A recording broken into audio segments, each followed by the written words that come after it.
Okay, we're streaming live. Good evening. Tonight is our second session of the White House Communications course, and I'm very pleased to welcome Ken Herman. Ken is a reporter for Cox News. He's worked for the Austin Statesman for a number of years and has covered the president and many of the people who work in the current White House. And he is now in Washington covering them from the White House angle. And Ken comes from Brooklyn and went to Texas. How many years ago? Many years before these children were born. He went to 1975. Went to Texas, and it might have been a little rocky at the beginning. He went to worked on a small town newspaper. In one of his first stories, he went out to interview a guy for a profile, and he asked the man what he did, and he said he was a tar salesman. And so Ken wrote that he sold tar because he was in the asphalt business, but it turns out that he was a tire salesman.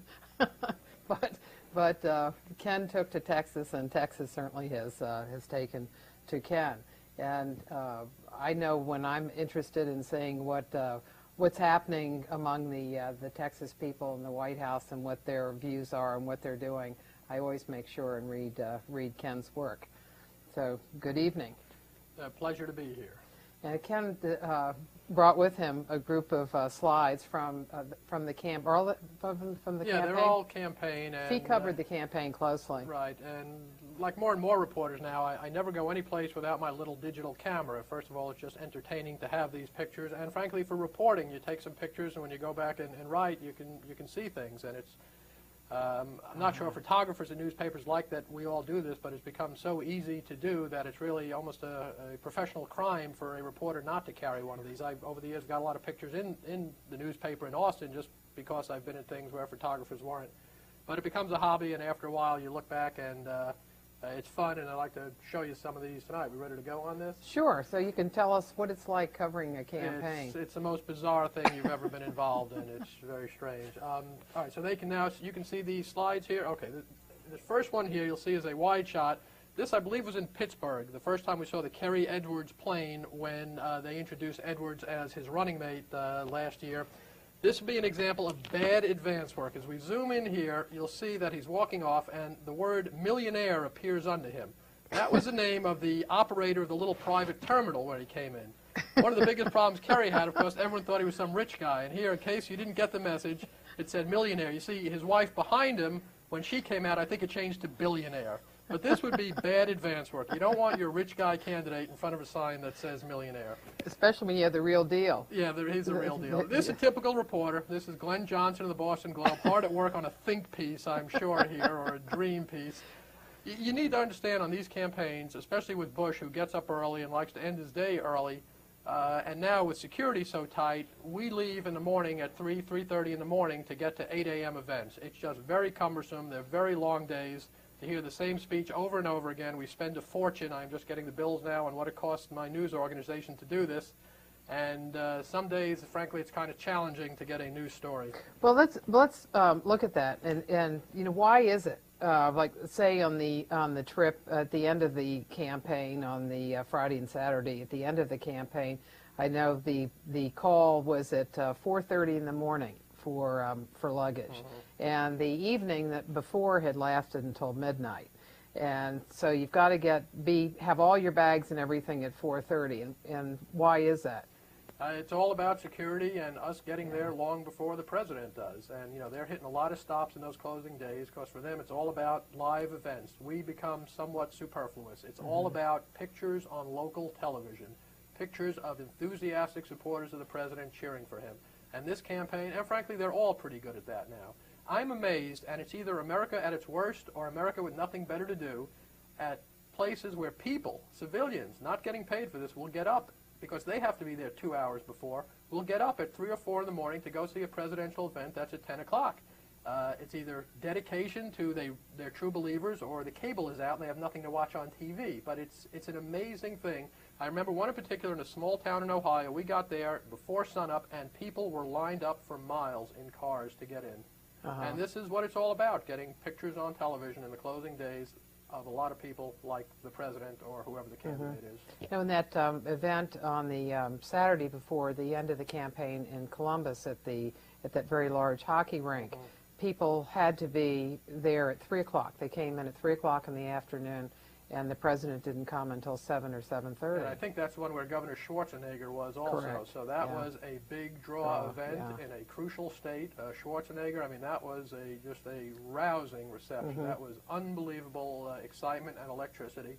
And that's what it's all about. It made very good TV pictures in a very crucial state. Move on. So Glenn eventually woke up. He's a fine reporter. We all need our naps. This was also in Pennsylvania. This is a young girl. You can look at her and guess how old she is. I'm guessing she's 12 or 13. And I guess her parents thought a good thing for her would be stand on a street with a sign that says Bush and Cheney, asses of evil. We've hit some new crude level in our public discussion here that's, I don't know, it's just not pretty. And I tend to resent when people have their children holding signs like this. But it goes on all the time on both sides. We're a coarse nation when it comes to this stuff. This is bare knuckles, full contact fighting, and it's not always America at its best. You know, the other end of this is the apathy of people who don't even care to come out. Somewhere in between this is what we dream about in political discourse. I fear we're further and further away from it. People behave in campaigns in ways they never do once they take office and govern. It's not pretty out there sometimes. Now, in 2000, did you notice these same kinds of signs? I think it gets progressively worse each time. The negative ads get a little more negative. The tone of the discussion gets a little coarser. And I think the strategy is, you know, both sides, all sides think they just have to, you know, go for the throat. You know, there can't be shades of black and white. It's everything is good and evil, and your side is good and the other side is evil. We see it all the time in emails we get from readers who read all kinds of bias into our coverage, and you know, this red state, blue state thing really has gone to an extreme. People are in definable camps. There just don't seem to be many people in the middle saying, well, you know what, both sides may have some good ideas, especially among the partisans and the activists. It's increasingly coarse, increasingly strident, and decreasingly sort of negotiable. Everyone thinks the other side is the evil. We are way beyond a candidate being able to get up and say, the guy on the other side I just happen to disagree with. You almost have to demonize them, and that they will ruin your life and eat your children. And it's not healthy. Moving on. Now, this was interesting. This was last summer. For a while, I've been asking to go bike riding with the president. This is his new passion. His legs, his knees are shot, so he mountain bikes. I road bike, different activity, but I've been nagging him to go riding with him. And you have to understand, I've known Bush since '93, before he first started running, so I do have a personal relationship from spending a lot of time on small airplanes with him campaigning in Texas. They finally found a time for me to go with him. So they called me down to the ranch. It happened to be during the Democratic National Convention, which I was covering. I don't know if they were just trying to get me out of there. But when the White House calls and says, you know, come on down, he'll give you some time, you do it. So this was strictly recreational. I talked to him a little bit about some issues, but the point was just spend some time with him. This picture, and I think the next one's in here too, is I had asked to bring a photographer, and they said no. I never asked the second question is, what about, can I bring a camera? So I just show up, and frequently I'll just start taking pictures. And I think in the next one, this is when he's telling me, I think the quote was, let's lose the camera, Herman. And, you know, it's all part of, they like to control everything. And part of it, I think, is security. They don't like, it is probably not a good idea to let someone wander around on his ranch with a camera. They like to have control of what people see for security reasons. That's his house in the background there you just come out of. And so that was the entire 2 frames I got there. Of course, the White House photographer was out there and took great pictures of us riding around. And he, I can tell you this, he is in tremendous shape. He just destroyed me. I mean, I could not keep up. There were some other people. I was a straggler in the back. I thought the Secret Service was just going to shoot me to put me out of my misery at some point. And at one point, I felt so far behind, I was sort of by myself, and it's this surreal moment going, oh, let's see how this happened. I was born in Brooklyn. I'm in Texas, riding around, lost on the president's ranch. So when some Secret Service guy finally found me, I said, boy, I was afraid I'd take a wrong turn. And he said to me, I was going to take a wrong turn. He said, don't worry, we had you all the way. So I think they're monitoring there. But what speed what's his average speed? Away. He was probably at, and this is a paved road, but a lot of this is on it's called caliche, kind of rocky roads. He was probably cranking away at about close to 20 miles an hour. And it was a tough pace because, again, on a road bike, I can do that easily. I couldn't do it on these mountain bikes. And I think he did about 18 miles that day, which isn't that much, but it is a serious pace. He is probably the most physically fit, for whatever that's worth, president we've ever had, because a lot of them tend to be old guys. Some of the younger ones, Kennedy had some physical ailments. He was not that healthy. Clinton had that McDonald's thing going, jogging to McDonald's, which was a wonderful concept. So he is probably our most physically fit president ever. And it's funny because he takes a lot of criticism for it. I remember in '01 there was a shooting incident at the White House. Some guy shot at something. The president was never any danger. And the question, where was the president when this happened? It was just he was working out. If you hate the president, it's a joke. It's typical. Look at this guy. He's never working. He's working out. His feeling is he thinks it makes him a better worker by staying fit and getting some time when he works on this. Again, people who hate him think he's goofing off. People who love him say he's right. And clearly on physical fitness, he is right. But he's in good shape. And every weekend he goes riding now. There was one day Mark McKinnon, who's one of his advisors, went with him a couple of weeks ago. It was 17 degrees out when they went. Mm-hmm. This is, if you're America's enemy, you have to realize this guy is nutty enough to go bike riding in 17-degree weather, so you don't want to mess with him. But it made for an interesting day. Here's your professor here, getting her hair done by the choppers on Marine One.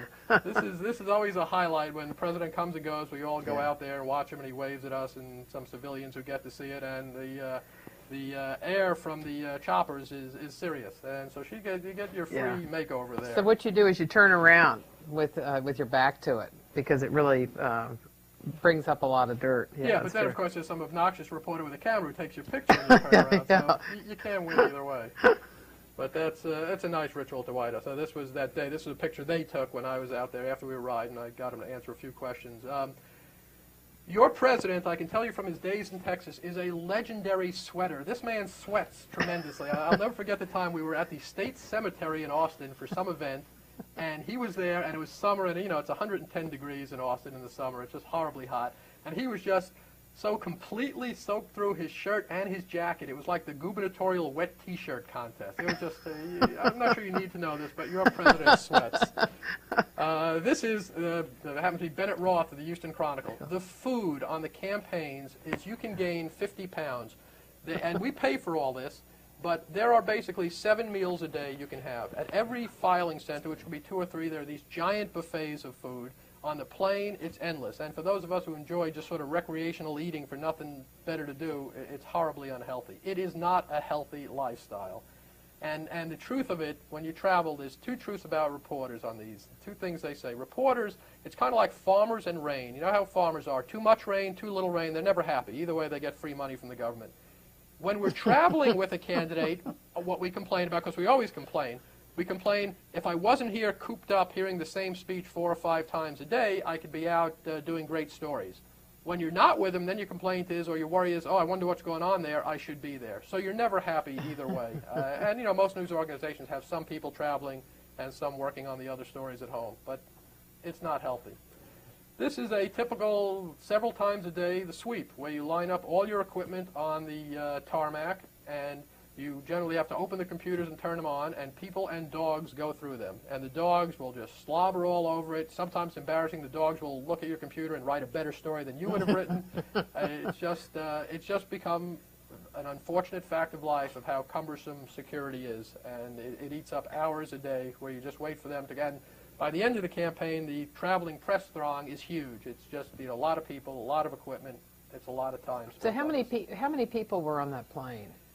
Well over, I don't know what it said, must be 100, 150, because you've got all the major news organizations, and the biggest thing is the TV networks. Each of them is 5 or 6 people, because they'll have the correspondent, they have a producer, they have the sound people, they have the camera guys, and those guys work hard.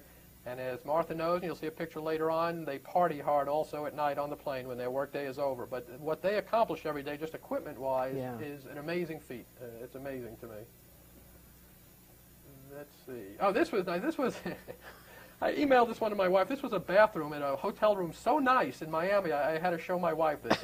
The White House tends to put you up in nice places. This was in Miami for the debate. I think it was the Mandarin Oriental, and the room rate on the door was like $600 a night. We didn't pay that much, but it was just so shockingly wonderful. I emailed it to my wife. When you travel on presidential campaigns, for all the complaining we do, the accommodations are pretty nice. but it's also a very spoiled universe, the press corps. I can remember, and I won't name any names, in 2000, we stayed at a Four Seasons in Malibu, California, no, Newport Beach. That was so fabulous, even by the standards we unfortunately become used to. We were calling each other saying, oh, you got to come see my room. There was one report. So the next day on the bus, people were talking about it, and it really never happens because the fact is you stay in very nice hotels. There was one reporter, I shall not mention her name, who everyone else was talking about how nice their rooms were, and she had a horror story. Her horror story at this Four Seasons in Newport Beach was she went in, this is how she told the story, she went into her room, and they only had a queen-size bed instead of a king-size bed. And how they expected her to be able to sleep in a queen-size bed, she'll never know, so she marched herself down to the desk. This is why the world hates us. I mean, it's just, you're sitting there listening to this, you go, what are you talking about? But we don't live in the real world out there on the campaigns. This is right before the Miami debate. It's Matthew Dowd on the left there, and Mark McKinnon, two of Bush's advisors, even before the debate, convinced they had won or were going to win, and smoking victory cigars.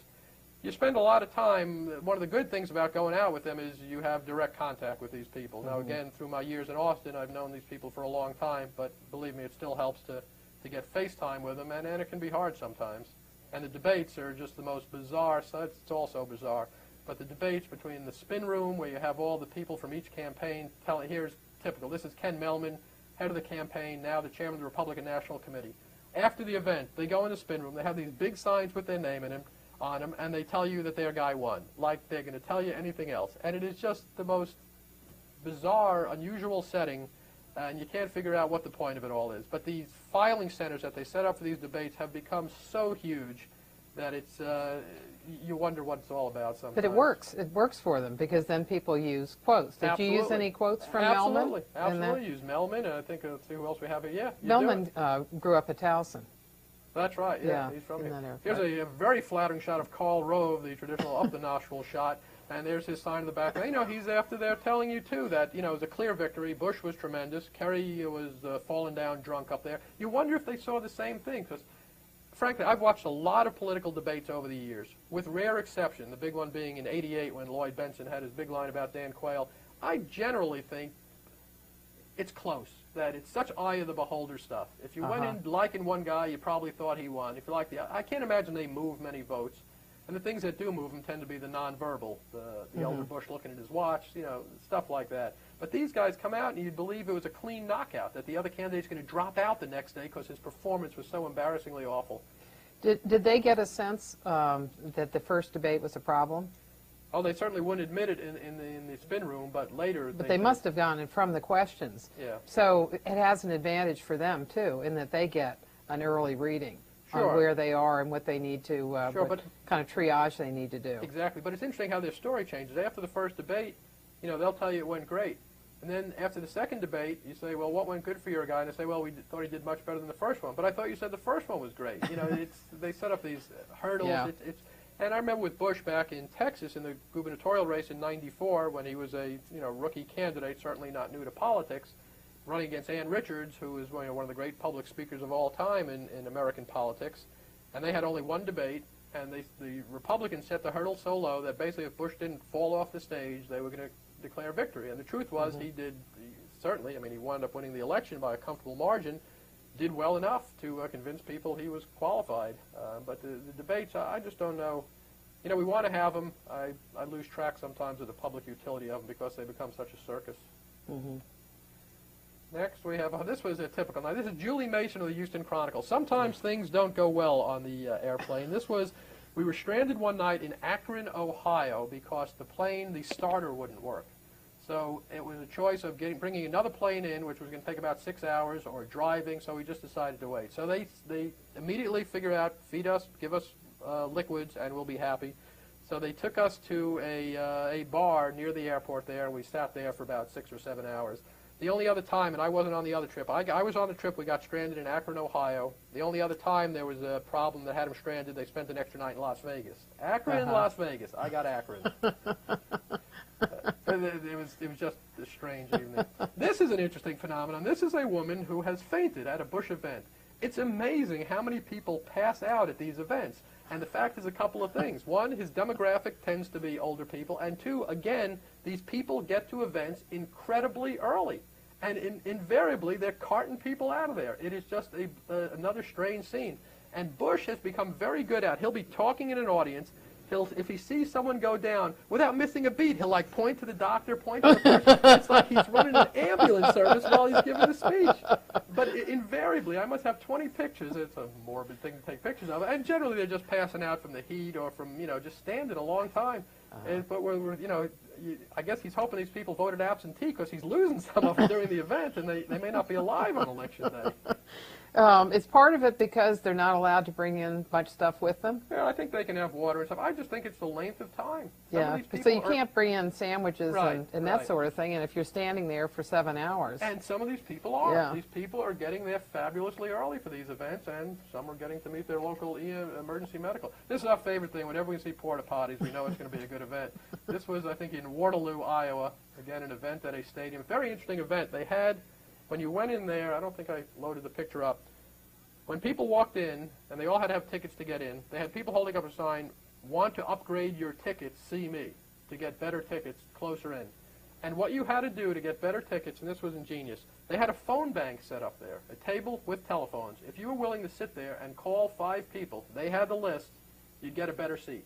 And lots of people were willing to do it. And then it was just, a volunteer calling, saying, will you vote, for George Bush? And it was a good idea. So they turned these people into an instant phone bank right off the side there and had people working it. They don't miss an opportunity. I mean, these campaigns are good at what they do.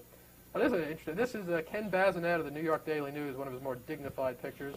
I think this was in New Mexico. We were freezing. I mean, you're alternately too hot, too cold, and it's...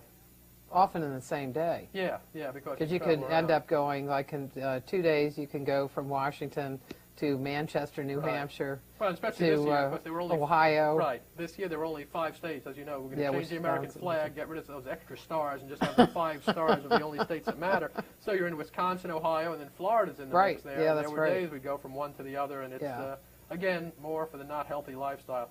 This was in Waterloo, Iowa. You'll see on the sign your Cadillac Lanes, Fran's Pro Shop, taking bowling into tomorrow. We just love that concept. I didn't know bowling was in yesterday. And I think I have the other one. Yeah, Waterloo, Iowa. This is my favorite. Hooters, Burnsville, Minnesota, 205 miles away. They're hard up for entertainment in Waterloo. 200 miles, you can get to Hooters. So there are days when you want to do that. This is me and a llama. We don't know why. This was in Jacksonville, Oregon. And some people, this woman actually had 2 llamas. Yeah, this one is Bandit. I remember the name there. And it seemed appropriate to them. The president/presidential candidate was in town, so you bring your llamas to the event. We have no reason why this happens. Yeah, but does that have a flag on the side? Yeah, the llama's dressed up very patriotic. And, any Bush signs on the llama? No, I don't think the llama had Bush signs. Again, and this was a very nice little town in Oregon. But did he get magged? I wasn't sure. Oh, yeah, they all. No, this was outside the event. This was near the hotel where the president was. I just wondered how it would go through the mag. Yeah, well, that's... we all got magged so much this year, I'm glad I'm done having children anyway. Okay, this is the back of the press charter, a lovely area known as Shantytown, which just gradually gets more and more decorations, and you can't capture it. I mean, everything on here is a hazard to aviation. If the FAA knew what was going on, we'd be grounded in a minute. I think this was near Halloween, near the end of the campaign, and they pick up stuff along the way. It really becomes a work of art. Hey, here's your professor enjoying Shantytown. It had those are pink flamingos. Yeah, that's right. Yeah. That are plugged in, lit up. Yeah, and it's a lot of stuff. And here, let's see, I think we also have one. Oh, your professor enjoying perhaps an adult beverage. No, it's a Diet Coke. Yeah, man. Well, I can see by its color. It's all for academic research. But it's long days, and it's a real community that develops on the plane. It's a strange thing. It's very competitive. Everyone on there has someone on that same plane who they compete with, but it is collegial. Some of you may have seen the film that was on HBO from the 2000 campaign called Journeys with George by Alexandra Pelosi. And I spent most of that campaign avoiding her camera because and it came out okay. My concern about that film, for anyone who's seen it, is to the extent anyone thinks that's the definitive piece on here's how a campaign is covered, it's wrong. It's how part of it is covered. I mean, it would make you believe that it's just a bunch of tomfoolery flying around the country on a decorated airplane. And there is some of that. That's part of it. But what that doesn't show you is the people back at the office doing, the long-term projects on things. So it's an entertaining movie. It's a funny movie, but I'd caution against anyone viewing it as the definitive look at how presidential campaigns are covered.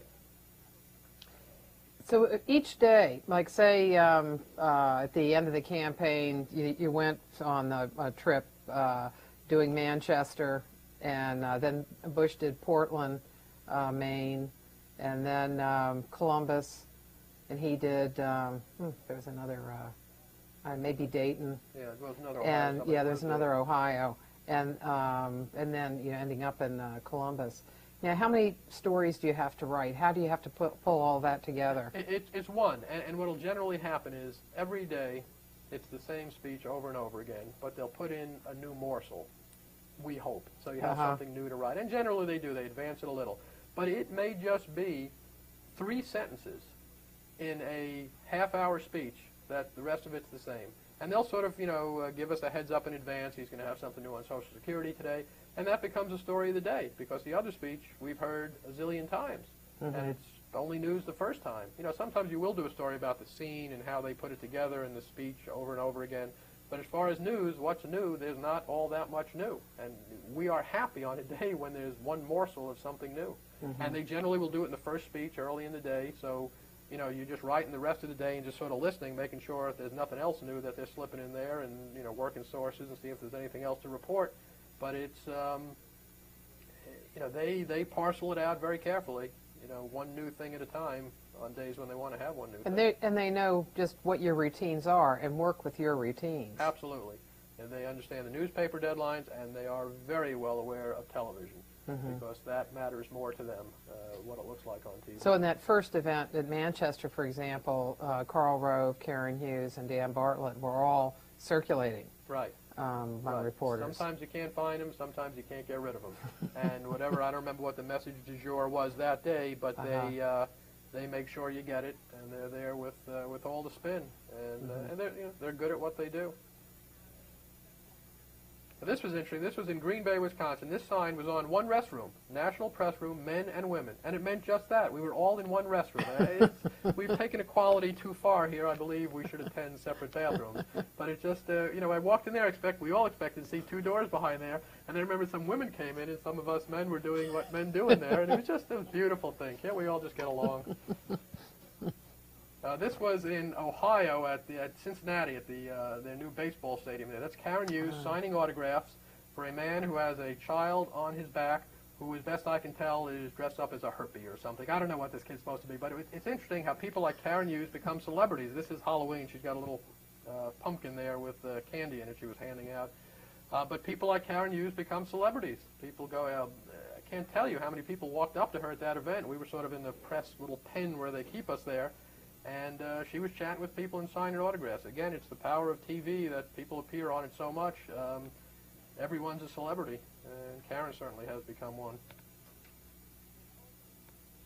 I know this was a highlight that, thanks to the miracle of wireless technology, actually filing a story from on the pitcher's mound at this stadium, the closest I'll ever get to pitching in a Major League Baseball stadium. Of all things that I do, I think this impresses my son more than anything else. But the technology is amazing now, between wireless internet and these air cards that effectively are like cell phones you plug in, and you could push the button any place and file your story. The technology is amazing now when it works, and most of the time it does. I go back to the manual typewriter era, and I worked for Associated Press for 11 years, and I can remember just hoping to find a telephone where you could dictate a story. And now the technology just moves so quickly. Whatever is whiz-bang this year, next year is passé. And we've reached a point now where you really don't need anything else. You're self-contained. You dial up and send your story, get on the web, do whatever you want.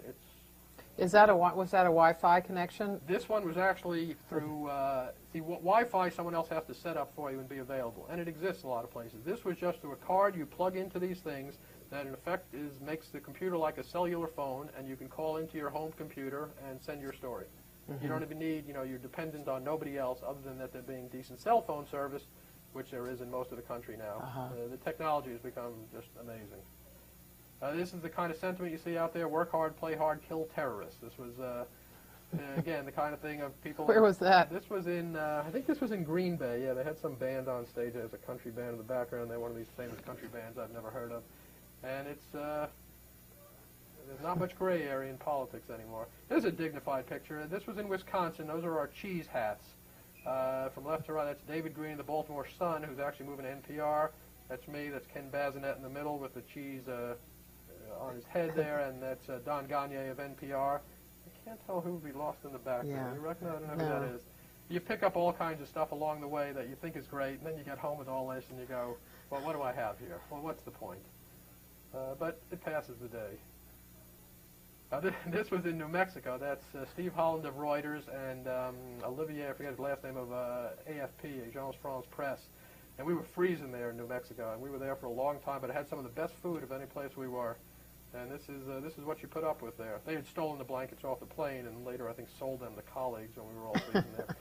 This was election night here at the Reagan Building, where they were supposed to have the big celebration, which didn't happen because, again, we were unsure.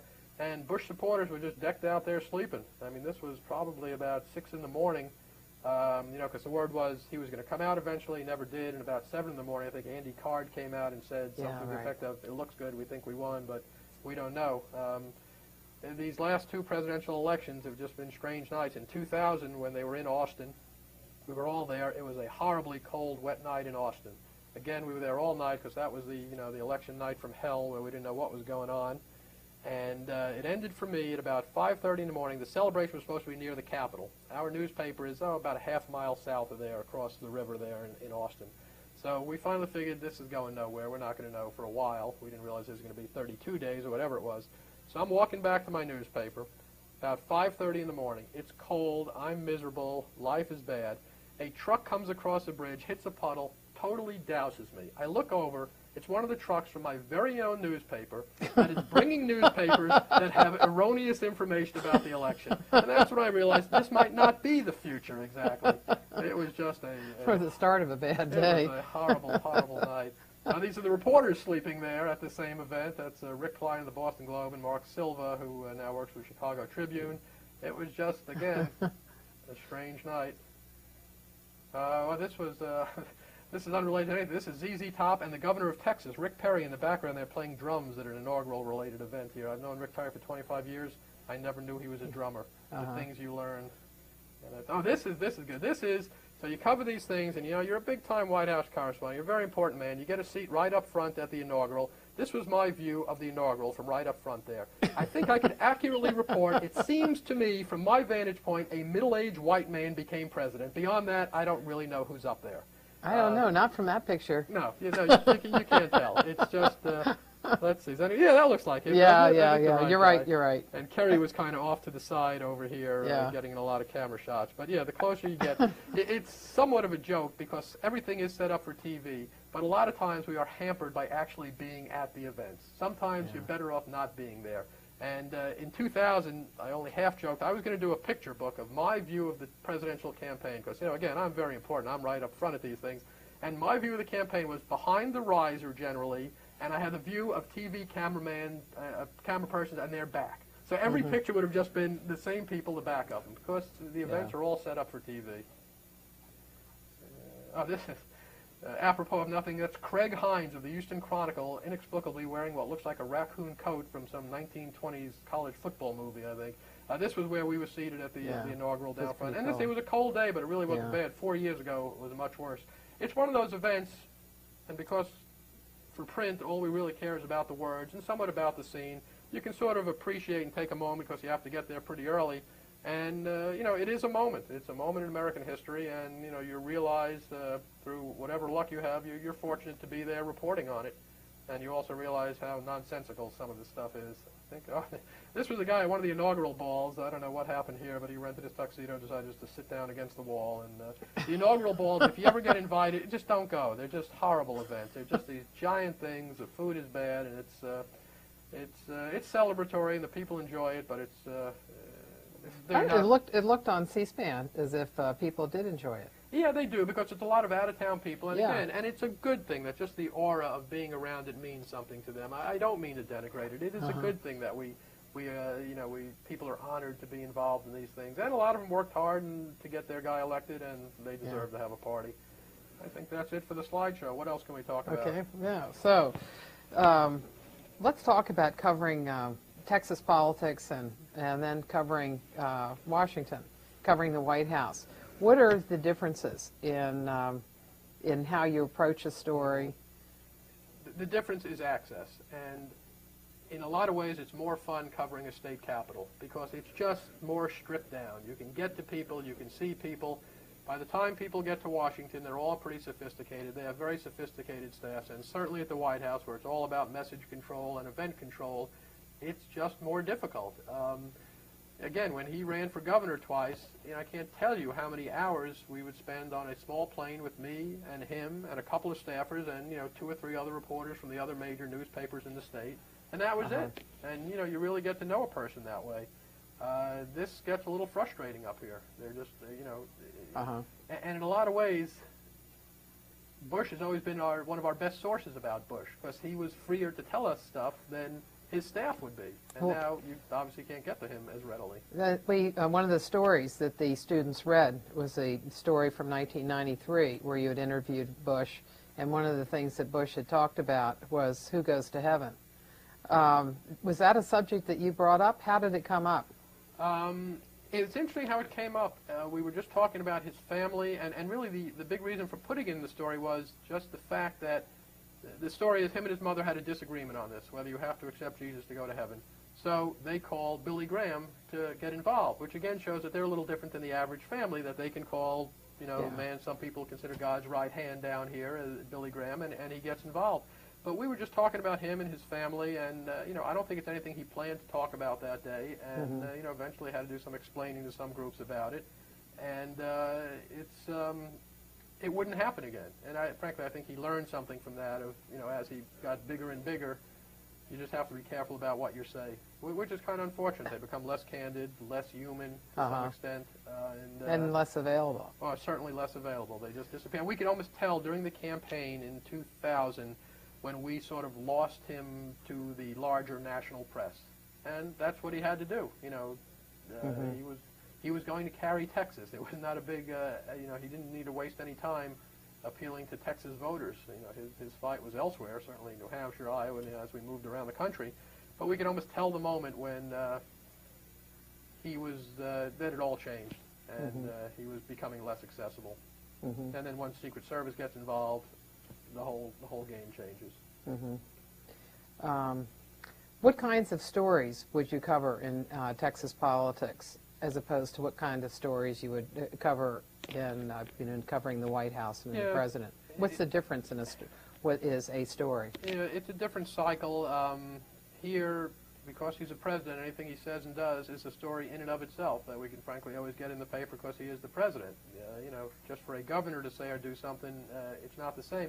There's also a whole different cycle. In Texas in particular, the legislature meets in regular session only every other year for 140 days. So they are not in session a lot more than they are in session. And there's a big difference. Up here, for a lot of people, there's a big difference when Congress is in and when it's not, but I think most Americans generally think, they're in all the time and it doesn't matter. Where in Texas, it really is a 5.5-month period of making laws, and then they're gone for a year and a half. So the cycle is, they make the laws and then they go run. So it's, legislative to political is sort of the endless cycle there with a governor's race every 4 years. But it's, again, in a lot of ways, I think state government is more fun because it's closer to the people. You can write about more things that really affect people's lives, seatbelt laws and drinking laws and driving laws, real day-to-day stuff where by the time you get here, it's a lot of it is pretty theoretical and hard to translate for people. The Social Security battle is the classic. It is a crucial thing to deal with and very complex, and I fear most readers don't fully understand it because Social Security, like a lot of things, until it really affects you, you kind of don't worry about it. So, and that's what Bush's hurdle has been, to convince people that there is a crisis or a problem that needs to be addressed sooner than later. And that's what all his stumping around the country in the past few weeks has been about. Not really about the solution, but just convincing people there's a problem. And I guess that is indeed the first step. You got to convince people there's a problem before you start talking about solutions. Yeah.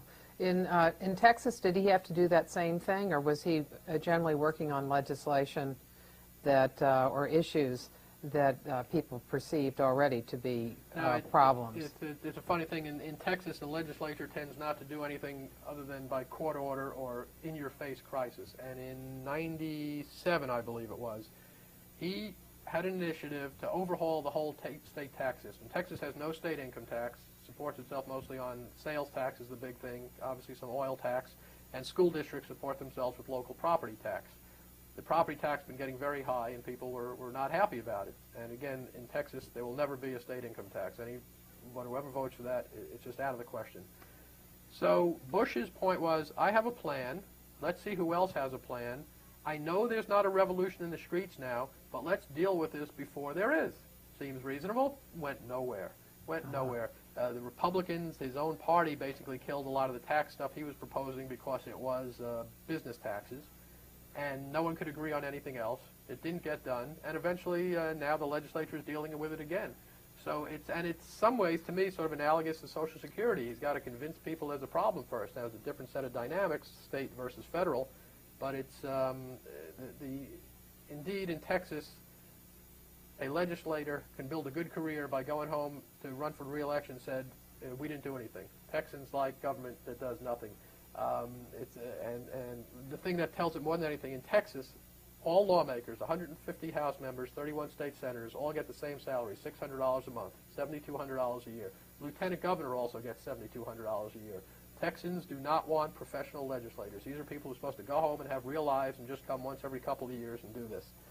But they have this wonderful pension system where the longer you're in, they have a pension system that's keyed to state district judges' salaries, which the legislature sets. And the factor is something like you get 2.5% of a judge's salary for every year you're in there. So if you serve 20 years in the legislature, you can get a pension of about $50,000 a year. This was for a job that only paid $7,200. And the lesson is this in Texas: we'll pay you more to stop making laws than we paid you to make them. And I think that really sums up what Texans think about government. It's just, it's not a big government state. The governor's intentionally not very powerful there, and it's a different thing. It's a great place to build a national campaign from because it's endless fundraising capabilities, a lot of electoral votes, and, you know, for whatever mystique Texas has, and I think it kind of cuts both ways. For everyone who thinks it's cool, there are people who think they're just a little obnoxious down there. So I'm not sure if it's a net positive or negative. It seems that there's a consistency in some of the issues that Bush has been interested in over the years. Tort reform. He was interested in tort reform when he was governor. Mm-hmm. He was interested in tax reform, education. I think he's a big footprint kind of guy. I mean, all those things are huge things that affect lots of people and are very difficult to tackle. His detractors would say he's always been interested in things that give business a break. And, you know, his line in Texas always was he wanted to make it a beacon state for business, and generally Texas is a good place to do business because it is a low-tax state. Some would also say a low-services state also. But he has always had his eye on these big things, and I think that's part of their second-term agenda here is to leave an imprint. I don't know if you ever can be as big as FDR in the imprint he left on the way government does business, but I think they are pushing towards that. They want, and he talks about, you know, making change in basic institutions, and some of these are institutions that have been in place a long time. So his supporters would say ripe for redoing because the world has changed, and his detractors would say, you know, don't tinker with these things. They've been successful for a long time. You know, they have their problems. But they are big target people, and in a second term, when you're instantly a lame duck, I guess you sort of stop worrying about re-election because it's not going to happen for you. And then the problem he sees now is his own party has to worry about it. So some of his biggest hurdles now, I think, are within his own party of getting some of this stuff through. Certainly on Social Security, people are pretty skittish about it. So we'll see how it plays out. But it's he's set a large goal. In your coverage in both places, is your goal pretty much the same of what you think your role as a reporter is? Absolutely. I mean, the goal remains the same, and it is to what people don't see is we are sort of obnoxious, cantankerous, and contentious with everybody. And if you see us just doing our job with one politician, you would think you must hate that guy because we ask contentious questions. That's sort of our job. I now work Cox newspapers. Our biggest newspapers are Atlanta, Palm Beach, Austin, Dayton, Ohio. We have a bunch of medium and small papers elsewhere also. And we are blessed with readers who contact us, both from Austin and Atlanta. And they let you know in no uncertain terms what they think of your work and the agendas they ascribe to us, and certainly the conspiracies they ascribe to us. Not only do we not conceive them, if we did, we could not carry them out. They are so elaborate on what we'd have to do on a daily basis. What people don't understand basically about the press is we want a good story.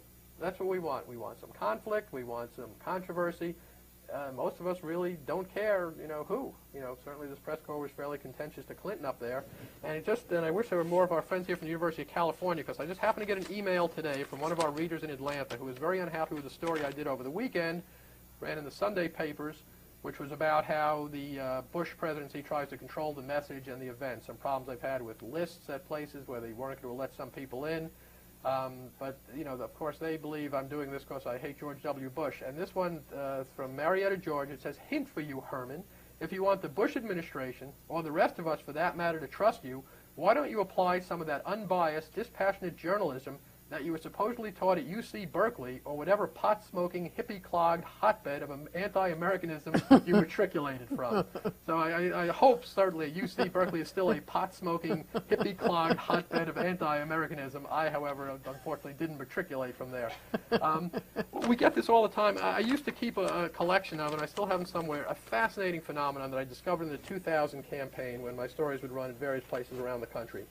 You would get emails from people who would say, clearly, you are a tool of the Bush administration. You want to be an ambassador or the press secretary, so you don't write anything nasty about him. And then you are a pot-smoking hippie from UC Berkeley. Clearly, your mission in life is to get rid of all Republicans. Frequently, you would hear from both segments responding to the same story. They'd look at the same story and reach those conclusions. And the best thing I figured out to do is I would share those with each other and say, sort of talk amongst yourself. Let's figure out which evil being I am, so we can all make progress here. And but that said, I have always found it is helpful, and I generally try to respond to readers for a couple of reasons. One, like this guy, and I haven't tried with him yet, is when people think they're sending an email into a vacuum or leaving a phone message that you may or may not respond to, they're horribly abusive. I found most people, if you respond immediately, the behavior improves, because they realize there's almost like a regular human being on the other side, if we are almost regular. And sometimes, precious times, you can actually have a great discussion. And I do learn from readers. They will show you some word you use may have had a connotation you didn't intend to, or was more loaded. And it is incredibly valuable to hear from them. Some of them, by the third email, when they're still accusing you of this kind of stuff, you realize there's no middle ground here. We're not getting anywhere, and you just sort of disconnect from it. But more often than not, I find they tone down, and you may not make a friend out of them, but you have a reasonable, productive discussion where I certainly learn something, and I hope they learn something. Sometimes it's about the mechanics of deadline of, what you said should have been in there would have been nice, but it was past deadline. Unfortunately, there are limits here. Fewer limits now that we post everything on the web, and it's a 24-hour news cycle for us, just like for TV. But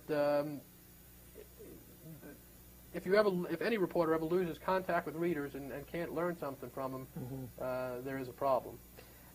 What about hearing from the White House?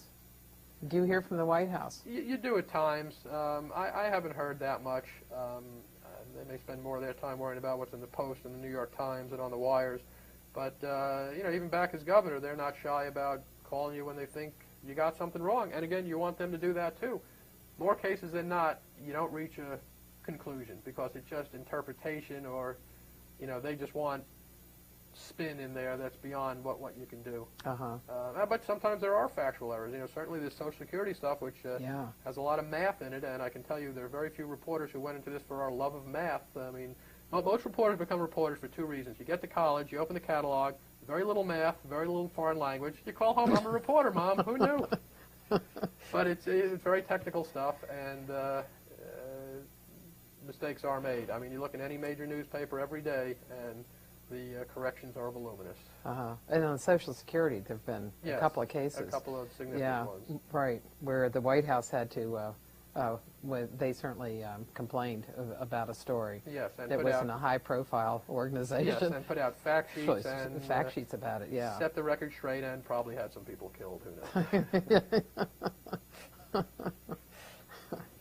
Do they ever go beyond you? And I mean, would they call you, or did they call your editor? No, they'd call directly. To the reporter? In the gubernatorial years, they'd call directly, and I hesitate to tell this story because it always gets taken the wrong way. This harkens back to '93, the interview where we talked about religion. Several years later, probably would have been '98 or '99, when Bush was, sort of dodging whether he was going to run for president, but clearly saying it wasn't out of the question. He was very honest. When he ran for re-election as governor in '98, he said, "I may run for president. If that bothers you, don't vote for me." Now, he had the comfort of knowing he was going to win. He could say it, and Texans were not upset that he might run for president. So this was early in that, when he wasn't saying whether he was going to run, but he was all the rage, all the buzz. We were in New Orleans. It was a meeting of the Republican Governors Association. He and his brother Jeb were the stars. Jeb had just been elected, and George was obviously the governor who everyone thought was going to run for president. So they did a little news conference, big event. Afterwards, then Governor Bush of Texas invited several of us Texas reporters to his hotel room to just have a little press conference with us. It was during that he told us he was about to take a trip to Israel. And remember, against the background when he had said only people who accept Jesus can get into heaven. So, very nice news story. The governor's going to Israel, clearly an indication he's thinking internationally, he wants to run for president. It's a good news story. We walk out of there, we're walking to the elevators, and then Governor Bush walks up to me with this glint in his eye that he gets when he is about to crack wise. And the one thing you need to understand about this man, he is the classic American wise guy, which I think is why sometimes he looks very wooden in speeches, because I think they've told him, just keep it down, because he has the ability, like most American middle-aged males, to say one thing and end the career. Just that's it. He said something stupid, or he's being a wise guy. So he walks up to me. He says, "So Herman, I'm going to Israel." I said, "Oh, it's interesting, Governor. Should be an interesting trip." And without making the connection, but clearly making the connection to our previous conversation, he looks at me and he says, "You know what the first thing I'm going to say over there is?" I said, "No. What's that, Governor?" He says, "All you sons of bitches are going to hell." It clearly was a self-deprecating joke. He was clearly joking that, the unspoken was, "I'm so stupid that I'll probably say it." It was absolutely a joke. I made probably the mistake of telling my editors about this. And we had this great internal discussion about whether it should be in the newspaper, whether it was a window to his soul. There was no doubt to me it was a joke. I won't say who was on what side of putting it in there, but the fact is it wound up in a story, buried in a story. I forgot. We found some other vehicle for it. We didn't write a big story saying, Bush to Jews, you're going to hell, because it was a joke. And it's for others to decide whether it's, tasteless or not, and people jumped on all over the place. So we put it in a story, clearly said a self-deprecating joke, making fun of himself for previously having said something that upset some people. There was no doubt that, it was clearly a joke. The next day, I hear through sources that the governor may not be happy with me. I don't know why. So I called to Karen Hughes. I said, "Do I need to see the governor?" She says, "You need to see the governor." It's like going to see the principal. It's nothing good's going to happen here. So we go there. He had just gone jogging. He was all sweaty, as I told you, very sweaty man. We're sitting outside the governor's mansion by this little swimming pool there. And I said to him, "What's the deal? Where am I here?" And he told me, he said, "I'm disappointed you put it in there." He said, "I thought we could joke." And this raises a whole other topic, and I've discussed this with people.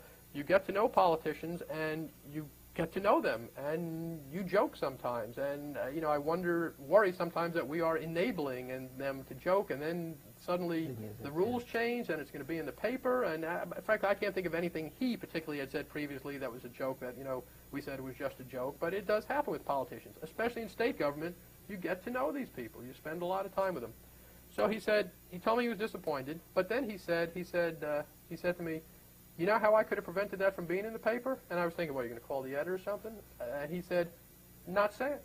He says, "I have absolute control over what gets in your paper. If I don't want something in the paper, I just don't say it." And he sort of took the blame on himself. I think he was disappointed, but I never sensed any repercussion about it. I would say we've joked more in the future, but nothing anywhere near anything that might be offensive to anybody.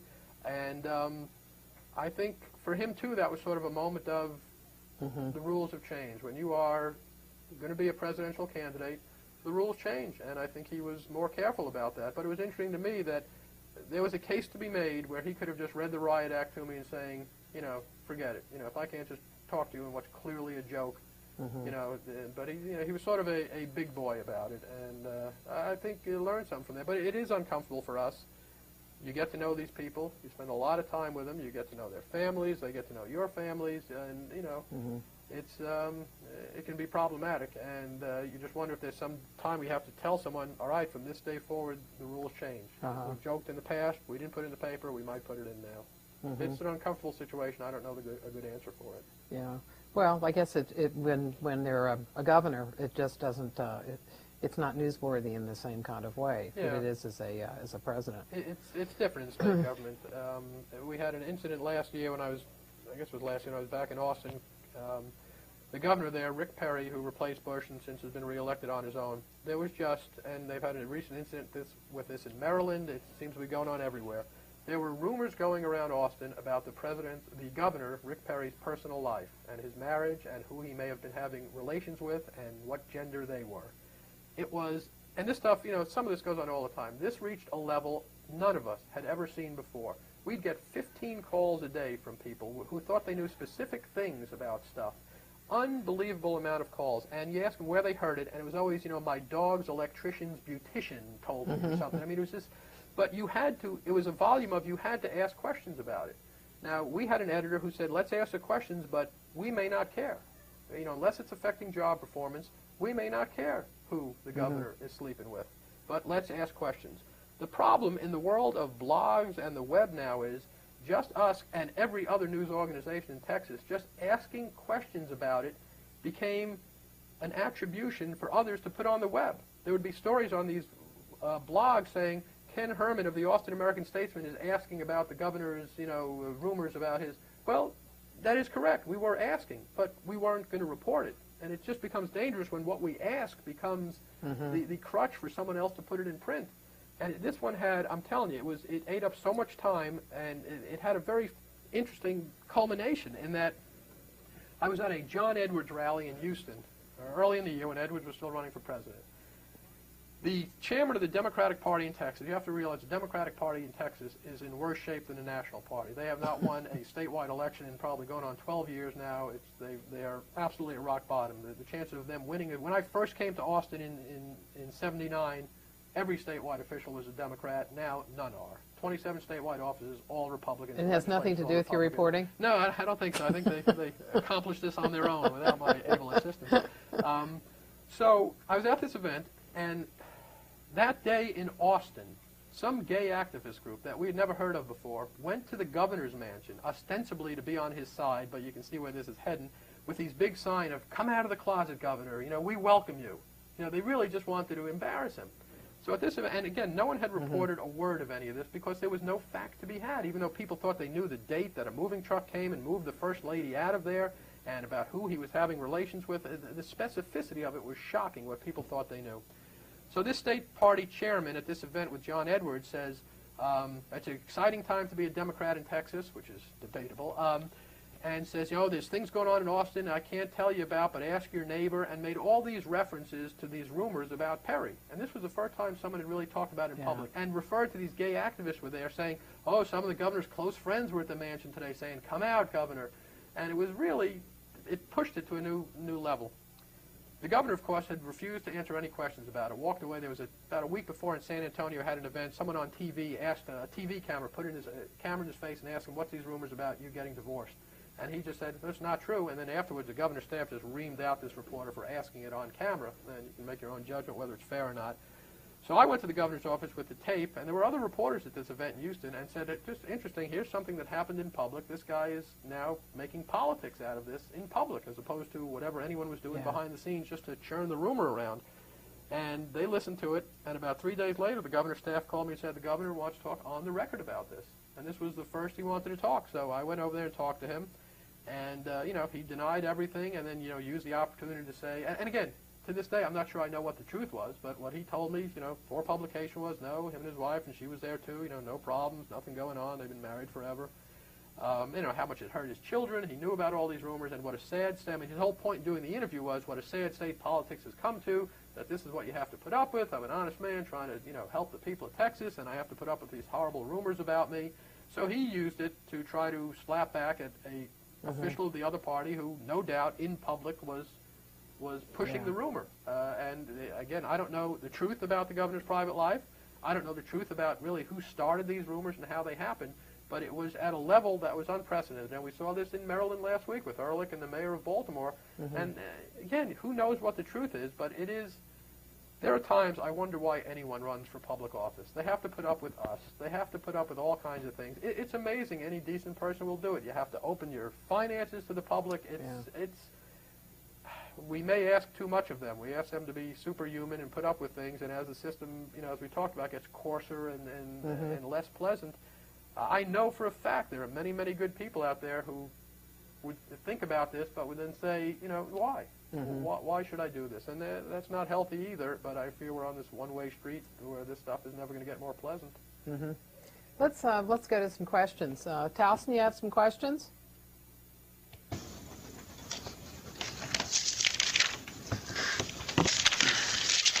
Hi, Ken. I did advance back in '99 for work for Brian Montgomery, and from the beginning of the '99 campaign to the end of it, there was a drastic difference in how the president was able to get across his message.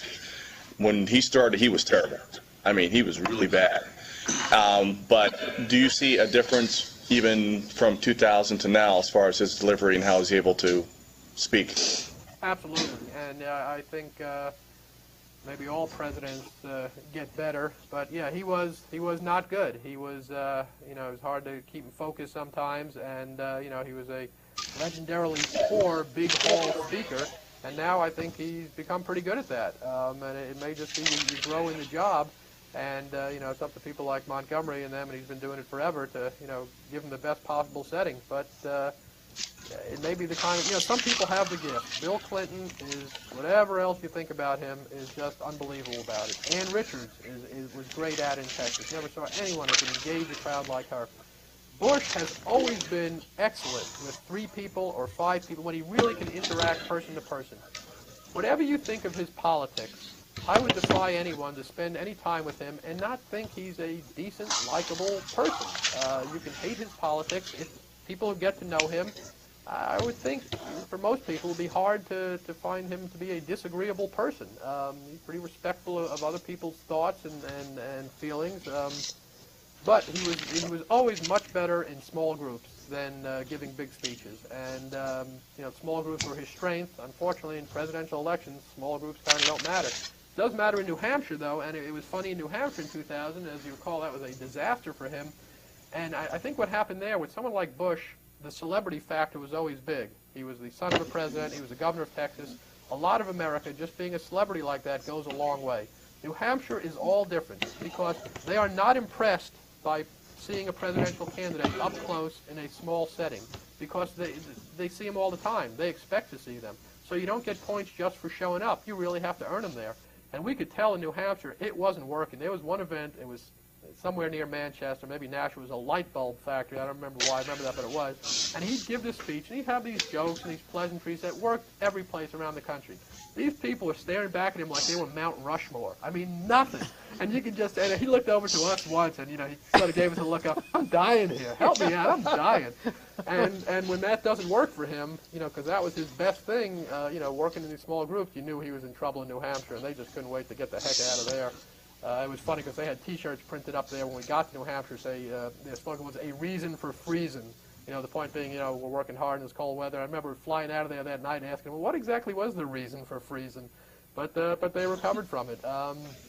Yes, he got a lot better pretty quickly back then, and certainly is a lot better now. And it may just be when you're the president and you have all the trappings of it, it may help you look better, but he has definitely improved. Do you think that there is there's a difference in his own energy as far as the office is concerned after the election? He seemed to work very, very hard for his own re-election. He expanded his day, and he committed himself to a much greater degree than he had during the course of the first term itself, in explaining who he was and fighting for it. And defining the opposition also. He certainly helped in that. Yeah, I think this was, in his life, the defining election, maybe more important than getting elected the first time, in that, as you may recall, his father had a little problem with the re-election thing, and it happening again, I think, would have been a real tough thing for him. And he definitely worked it hard and invested in it. He's had such a strange political career in so many ways.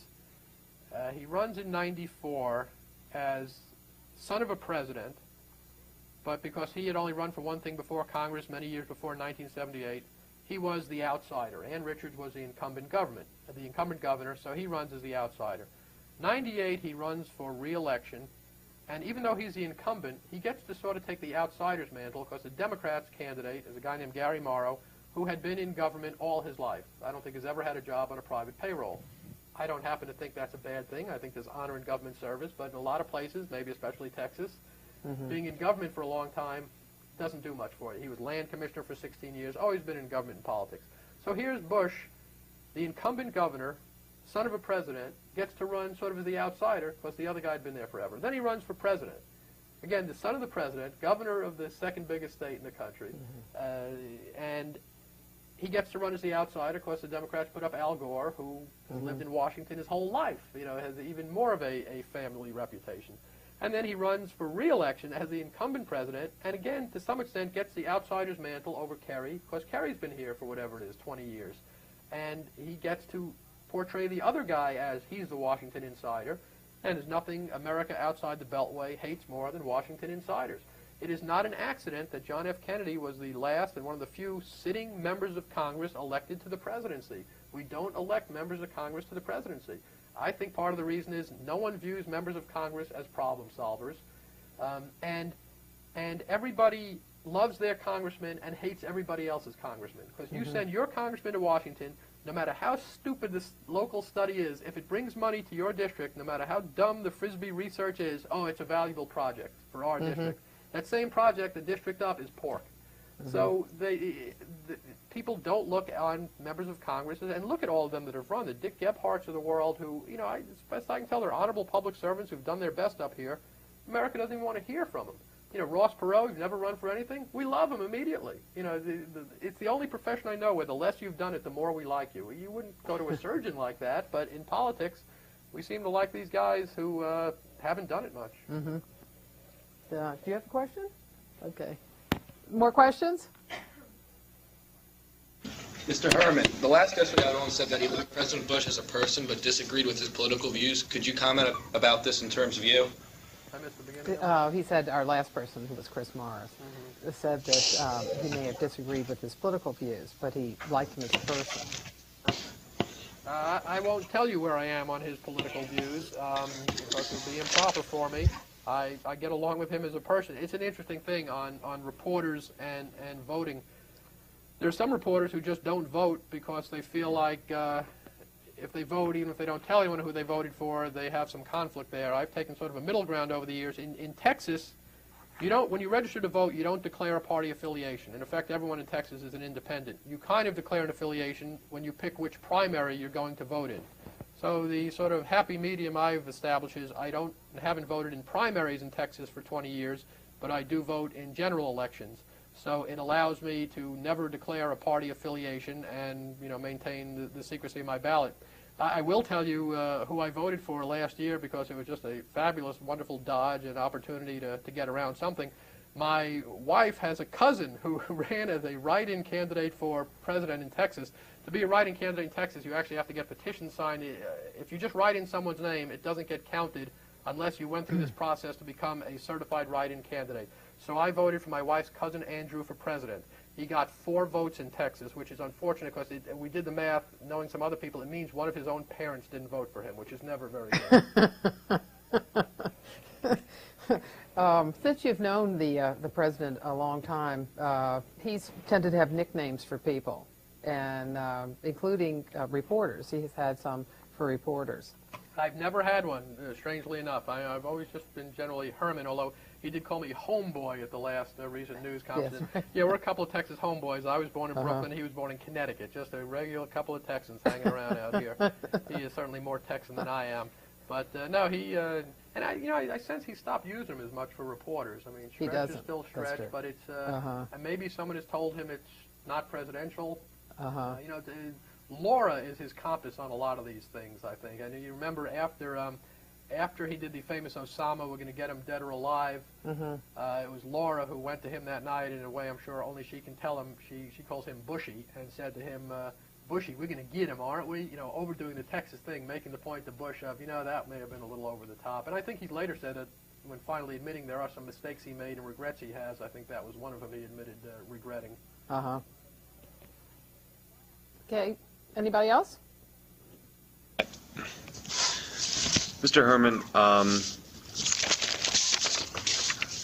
one of the most memorable parts of the campaign was after the first debate, when he was making all these, when Mr. Bush was making all these everything, and everyone jumped on him for it. Either the day after or the second day after, he started saying in his speeches about, you know, if you had to be there like I was and listen to John Kerry say all these erroneous things, that you would see how someone would make a face, and that for some reason that just stuck with me about that. Do you know who came up with that spin on it? Because the media was all over for allegedly making faces and sighing and leaning on the podium, etc.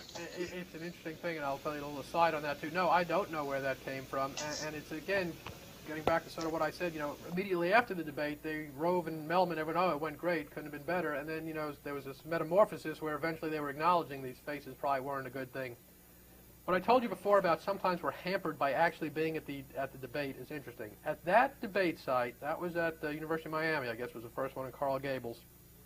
We don't go into the debate hall. We watch on TV monitors at these long tables because there's just not enough room for this throng of reporters to go in there. So we watch it on TV monitors so we can, because we're writing stories on deadlines, one of the hardest things to do, a debate story, you know, on deadline. It's a challenge. So we just sit there and we look at the monitors that have the feed for us. We saw less that night than everyone in America did, or most of America did, because we didn't have the split screen. So we saw only the person who was talking. So, and I guess this is an embarrassing admission, again, hampered by actually sort of being at the event, I didn't know any of that. Mm-hmm. When I wrote my story that night, now some people told me afterwards, did you see all those faces? I think the Democrats were pushing that, and my answer, of course, was no, what happened? Mm-hmm. You know, so I would think some of us failed in our responsibilities that night as a result of circumstance, because they controlled what feed we had. It's generally Fox News when the Republicans control. But that night, the debate, you know, that was a bipartisan event. So whoever we had, and it may have just been a closed circuit feed from inside, we just saw the person who was speaking, the occasional two-shot of both of them standing there, but we didn't see the faces. Yeah, because it did vary with the network. Depending who you were watching. Right. And so C-SPAN had the split screen the entire time, and then I would work off of that and then see what other networks were using it, and they used it occasionally, but C-SPAN used it the entire time. So then the question gets to be, then obviously the faces became a big deal, but how many people saw them? I mean, you had to be watching C-SPAN. I think one of the other networks may have done split screen during some of it.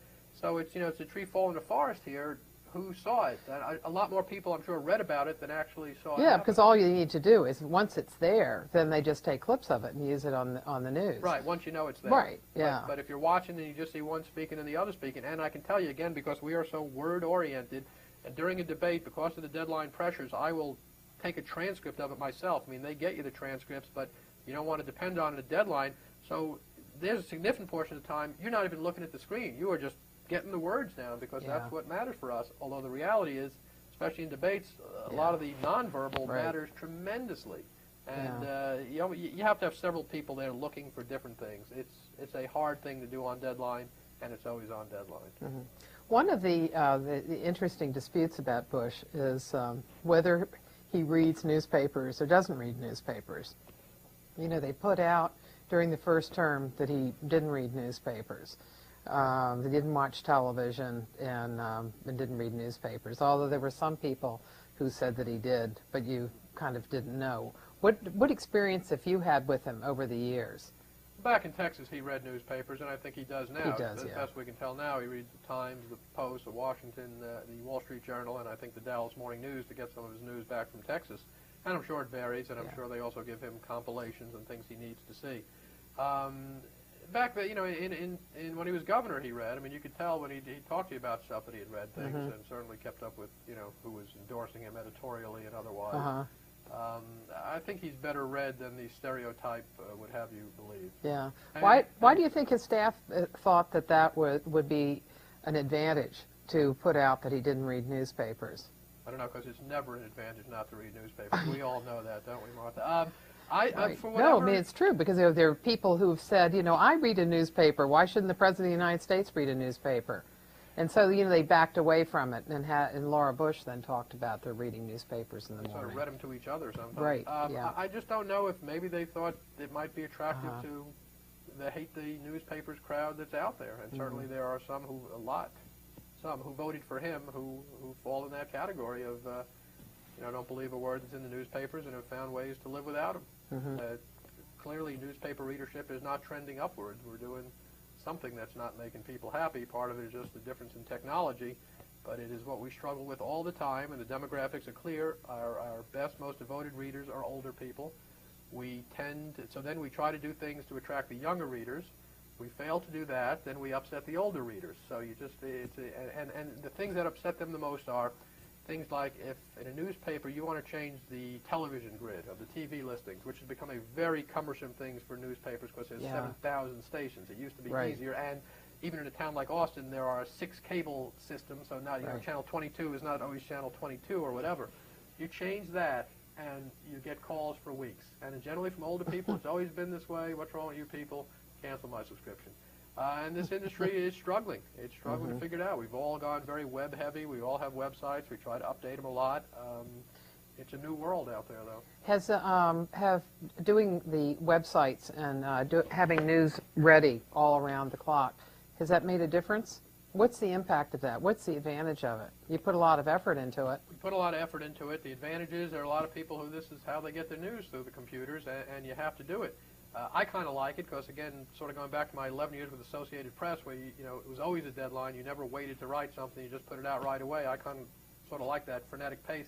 I like it because it used to be frustrating to me if you had a good story at 9 o'clock in the morning, you didn't have the paper till the next day. You just sort of, and maybe what drives us to this industry, sort of have this energy going. You know, I wish I had some place to put it, to some way to tell somebody, and this way gives you some way to tell somebody. The print newspaper on rectangular sheets of paper may disappear in some of our lifetimes. The function of reporting never will, I hope, but the delivery system, and there are a lot of people in our industry I think have been slow to realize this change has got to be similar to Gutenberg. I mean, this is such a monumental change in how we deliver this stuff. I'm not sure, I know it's taken us a while to really understand it. And, you know, there are some saying, oh, it'll never change, but these are the same people who, when Gutenberg came out, you know, probably saying, yeah, that's great, but you'll never replace the town crier. I mean, things change, and this is just a monumental change, and with new competition. I mean, all these blogs that are out there, I think it's a dangerous thing that we've gotten into a lot of this narrow casting of because anybody can do it. I think more and more people want to, and maybe this is just a natural human condition, get what they consider news from some source that they know agrees with them philosophically. And I'm just not sure that's healthy if we all segment. I mean, there's something to be said for sort of these shared experiences of everyone getting it, you know, from similar places. We know that newspaper reporting is not perfect. Biases creep in. Human beings put together these products. It will never be as perfect as it should be, but the goal has always been to be fairly straight about it. Some of these blogs, some of these radio, some of these cable stuff, you know, they're upfront about what their biases are.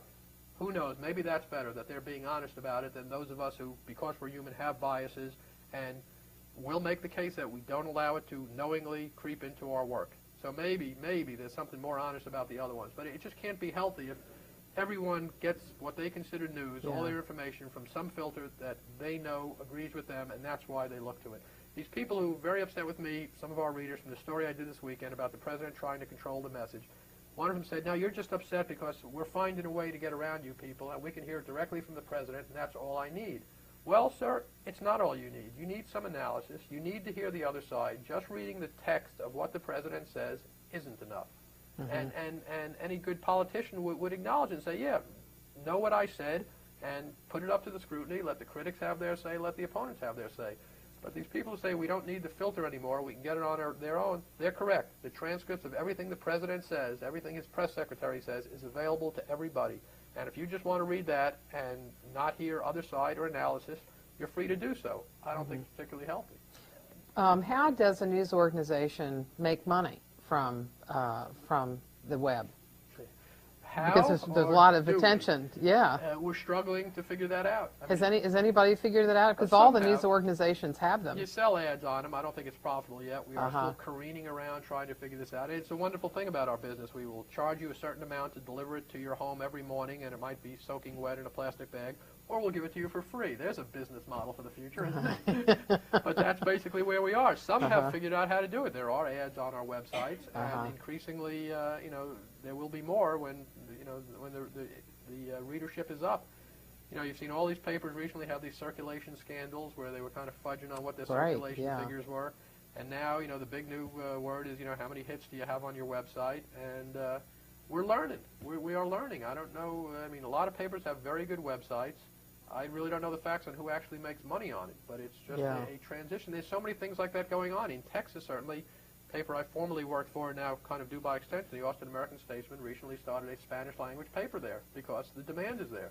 Does it make money? They tell me it makes a little now, but it was more important for them because someone else was doing one also to sort of establish the beachhead and say, all right, we're going to compete in this.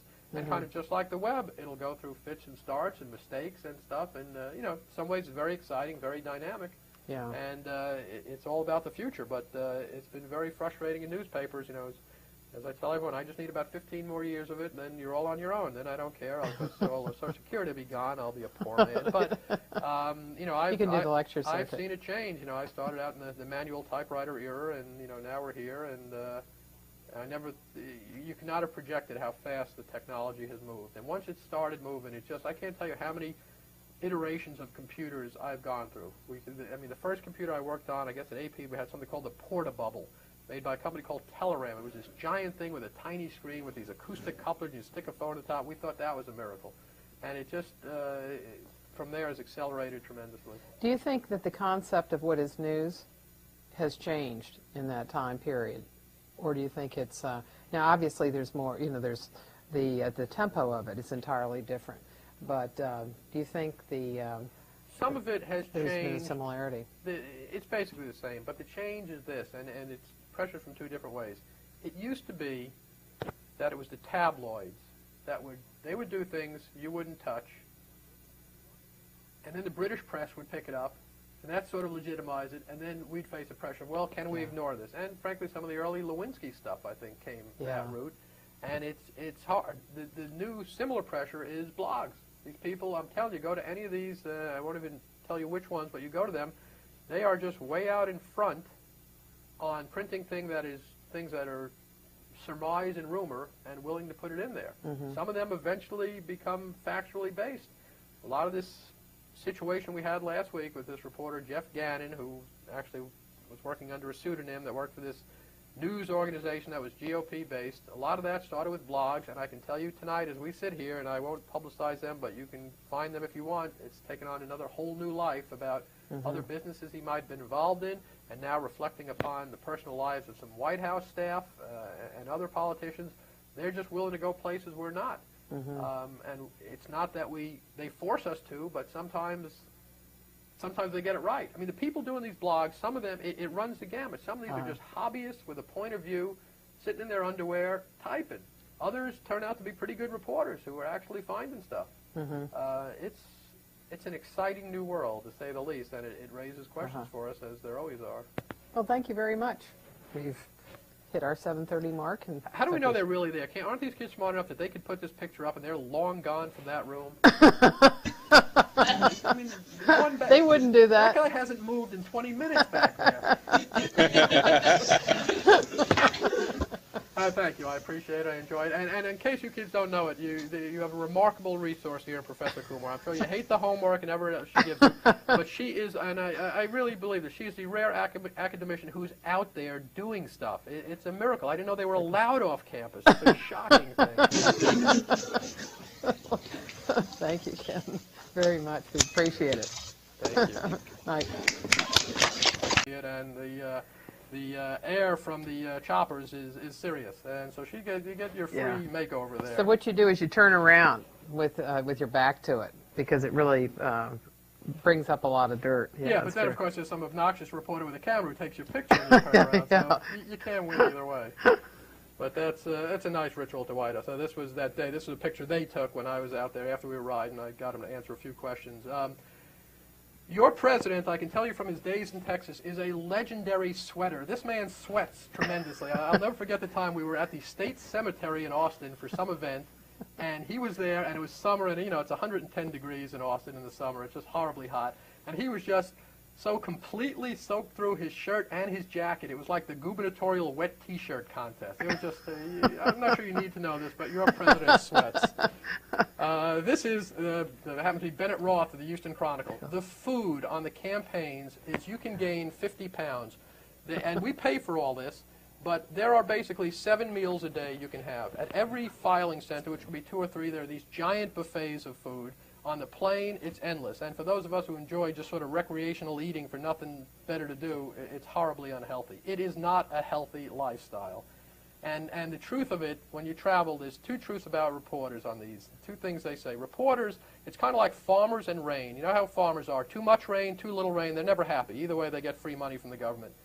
When we're traveling with a candidate, what we complain about, because we always complain, we complain, if I wasn't here cooped up hearing the same speech 4 or 5 times a day, I could be out doing great stories.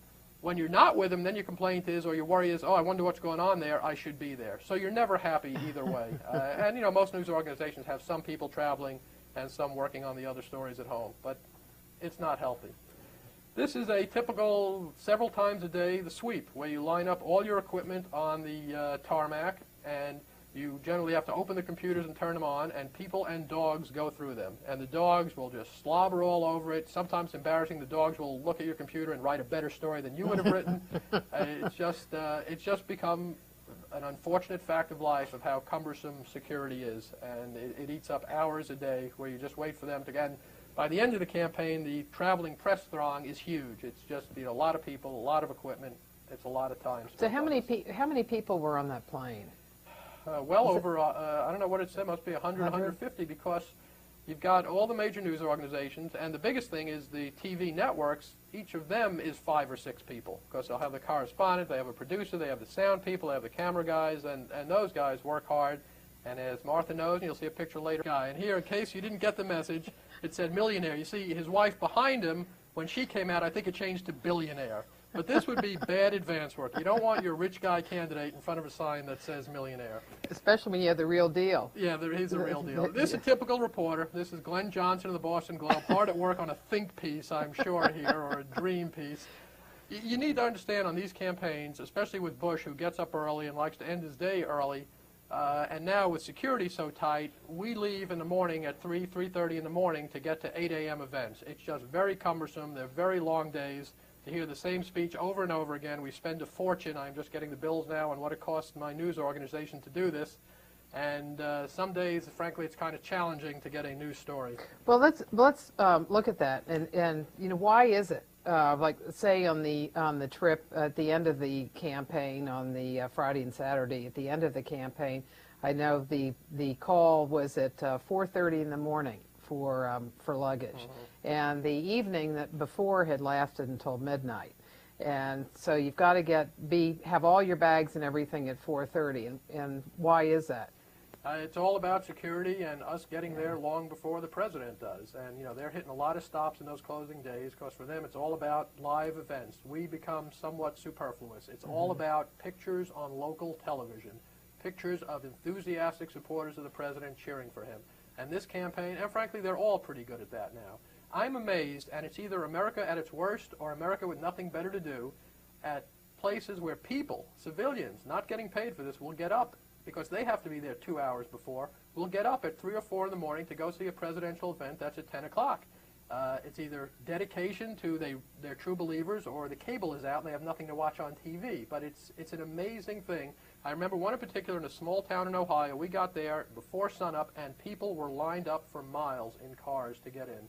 And this is what it's all about, getting pictures on television in the closing days of a lot of people like the president or whoever the candidate is. In that event on the Saturday before the end of the campaign in Columbus at that very large hockey rink, people had to be there at 3 o'clock. They came in at 3 o'clock in the afternoon, and the president didn't come until 7 or 7:30. And I think that's one where Governor Schwarzenegger was also. Correct. So that Yeah. was a big draw event yeah. in a crucial state. Schwarzenegger, I mean, that was just a rousing reception. Mm-hmm. That was unbelievable excitement and electricity. And Mm-hmm. that's what it's all about. It made very good TV pictures in a very crucial state. Uh-huh. Move Okay. on. So Glenn eventually woke up. He's a fine reporter. We all need our naps. This was also in Pennsylvania. I think in the next one, this is when he's telling me, I think the quote was, "Let's lose the camera, Herman." And, it's all part of, they like to control everything. And part of it, I think, is security. They don't like, it is probably not a good idea to let someone wander around on his ranch with a camera. They like to have control of what people see for security reasons. That's his house in the background there you just come out of. And so that was the entire 2 frames I got there. Of course, the White House photographer was out there and took great pictures of us riding around. And he, I can tell you this, he is in tremendous shape. He just destroyed me. I mean, I could not keep up. There were some other people. I was a straggler in the back. I thought the Secret Service was just going to shoot me to put me out of my misery at some point. And at one point, I felt so far behind, I was sort of by myself, and it's a surreal moment going, oh, let's see how this happened. I was born in Brooklyn. I'm in Texas, riding around, lost on the president's ranch. So when some Secret Service guy finally found me, I said, boy, I was afraid I'd take a wrong turn. And he said to me, I was going to take a wrong turn. He said, don't worry, we had you all the way. So I think they're monitoring there.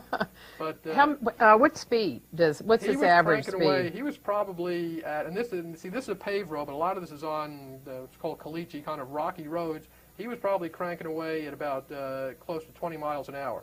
And it was a tough pace because, again, on a road bike, I can do that easily. I couldn't do it on these mountain bikes.